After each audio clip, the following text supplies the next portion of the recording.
மிளகாய் பொடி, தேவையான அளவு கல் உப்பு எடுத்துருக்கிறேன். இதை இந்த வாழைக்காயில் சேர்த்து இதை வந்து மூடி வச்சிடலாம்.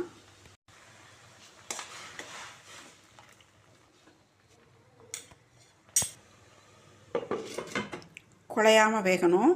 இது இருக்கட்டும், வெந்தோடனே பார்க்கலாம். வாழைக்காய் வெந்துடுச்சு. நடுவில் ஒரு 2 தடவை திறந்து கிளறி விட்டேன். இப்போ அடுப்பை ஆஃப் பண்ணிவிட்டு இதில் இருக்கிற தண்ணியை வந்து ஃபில்ட்ரு பண்ணிடலாம். அடுப்பில் ஒரு பேன் வச்சு தேங்காய் எண்ணெய் 1 டேபிள் ஸ்பூன் அளவுக்கு ஊற்றிருக்கிறேன். எண்ணெய் காஞ்சிடுச்சு. 1 ஸ்பூன் கடுகு,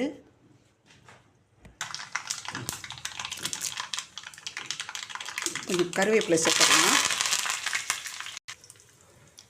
1/4 டீஸ்பூன் மிளகுத்தூள். வெந்த வாழைக்காயில் சேர்த்துடலாம்.